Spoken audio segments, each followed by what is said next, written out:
সালাম আলাইকুম স্যার। ওয়ালাইকুম আসসালাম। স্যার কেমন আছেন?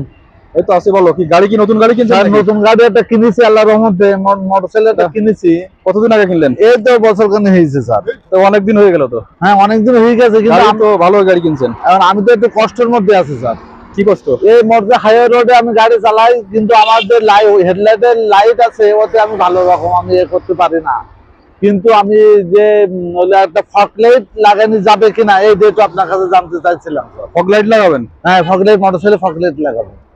মোটরসাইকেলে তো আসলে ফগ লাইট লাগানোর কিন্তু নিয়ম নাই, ঠিক আছে? জি স্যার। আপনি মোটরসাইকেলে ফগ লাইট লাগাতে পারবেন না। আপনি যদি ফগ লাইট লাগান মোটরসাইকেলে, জি স্যার, তাহলে কিন্তু সার্জেন্টে আপনাকে মামলা দেবে। তো এর করণীয় কি? হ্যাঁ, এর করণীয় কি স্যার? করণীয় কিছু করার নাই, কারণ এই জন্য লাগাতে পারবেন না। এই ফগ লাইট যদি লাগান, তো আপনার সামনের দিক থেকে যারা আসতেছে, জি স্যার। অপোজিট দিক থেকে, ওই লাইটটা কিন্তু সরাসরি তাদেরকে ফোকাস করে চোখে। ওরা কিন্তু চোখে তখন ঠিক মতো দেখতে পায় না। জি স্যার। দেখতে না পারে তখন কিন্তু অ্যাক্সিডেন্ট করার আশঙ্কাটা বেড়ে যায়, কিন্তু অ্যাক্সিডেন্ট বেড়ে যায় না এবং পরের অ্যাক্সিডেন্ট। যার জন্য কিন্তু আপনার এই ফগ লাইট লাগানোর নিয়ম নাই, লাগাইলেই আপনার মামলা হবে। কারণ এটা, এই ফগ লাইটটা খুবই ক্ষতিকারক। জি স্যার। ক্ষতিকারক বলতে সামনের দিক থেকে যারা আসে তাদের জন্য খুব ক্ষতিকারক। জি স্যার। তো সেক্ষেত্রে ওই ফোকাসটা করে যায় সরাসরি, ওরা এসে অ্যাক্সিডেন্ট করে। জি স্যার। এমন হতে পারে এই ফগ লাইটের জন্য আপনাকে এসে মেরে দিতে পারে অপোজিট থেকে এসে, বুঝছেন? জি স্যার। যার জন্য কিন্তু ফগ লাইট লাগানোর কোনো নিয়ম নাই।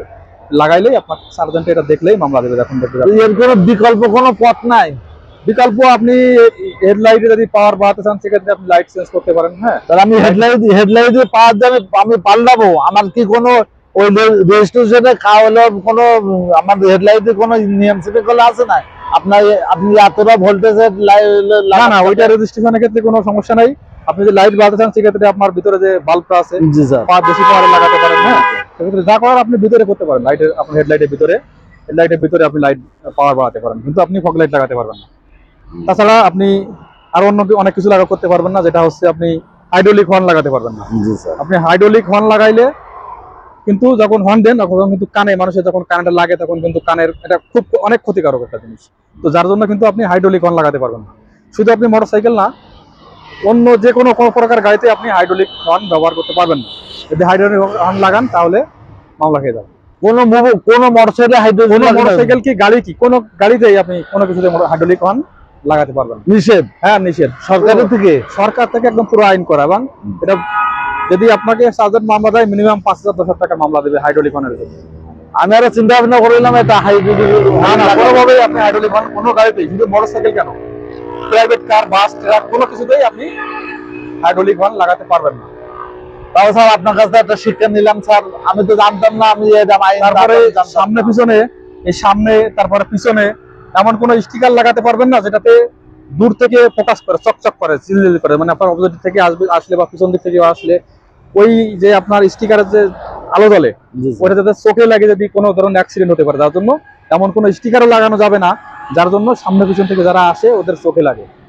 এবং এমন কোনো মডিফিকেশন আপনার গাড়িতে করা যাবে না যা আপনার অপোজিট থেকে বা সামনে পিছন থেকে যারা গাড়ি চালা আসবে, যা সমস্ত চালক আসে বা রাস্তা যাত্রী যারা আসে যা চলাচল করে রাস্তা দিয়ে, তাদের এমন কোনো সমস্যার সৃষ্টি হয় এমন কোনো মডিফিকেশন আপনার গাড়িতে করা যাবে না, মোটরসাইকেলে করা যাবে না। না, বুঝতে পারছেন?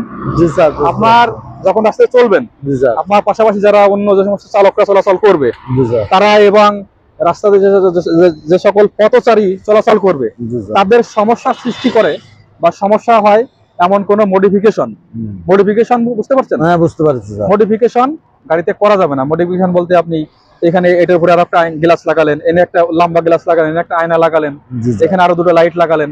হ্যাঁ, এই সমস্ত এগুলো কিন্তু মডিফিকেশন। তার মানে সুন্দর করা যাবে না। না, এই ধরনের কোনো মানে পথচারী অথবা রাস্তার অন্যান্য চালক যারা আছে তাদের সমস্যার সৃষ্টি হয় এমন কোনো মডিফিকেশন আপনার গাড়িতে করা যাবে না। নিষেধ। এটাও তো আপনার সমস্যার সৃষ্টি, হাইড্রোলিক হর্ন সমস্যার সৃষ্টি হবে কানের, ফগ লাইটের সমস্যা, লাইট চোখে লাগে, এটাও সমস্যার সৃষ্টি। এবং এগুলো আপনার এবং অন্যান্য এমন যে সমস্ত সমস্যার সৃষ্টি করে এমন কোনো কিছু আপনার মোটরসাইকেলে করা যাবে না। মোটরসাইকেল কি এমনকি গাড়িতেও করা যাবে না। করলেই আপনার সার্জেন্টে কিন্তু বললে মামলা দেবে। আর এখনকার মামলা তো জানেনি, মিনিমাম 5,000 টাকা নিচে, 5,000-এর নিচে কোনো মামলা নাই, মিনিমাম 5,000। খুব উপকার করলেন স্যার। আমি আরো মনে করেছিলাম একটা হাইড্রোলিক হর্ন লাগাবো আর একটা ফগ লাইট। না, এগুলো লাগানোর দরকার নাই। আপনার হর্নে যদি সাউন্ড কম হয়, আপনি হর্নটা চেঞ্জ করেন, অন্য যে সমস্ত হর্ন আছে একটু সাউন্ড বেশি, সেগুলো লাগান। হ্যাঁ, আর যদি লাইট কম হয় আপনি হেডলাইট লাইট চেঞ্জ করেন ভিতরে। হ্যাঁ, কিন্তু ফগ লাইট আর আপনি লাগাতে পারবেন না, ঠিক আছে। জি স্যার, তো ঠিক আছে স্যার। হাইওয়েতে ঠিক আছে, হাইওয়েতে চলাফেরা করেন, হ্যাঁ সাবধানে চলাচল করেন, লাইটও কম, ঠিক আছে। ঠিক আছে স্যার, আল্লাহ হাফেজ স্যার। ঠিক আছে।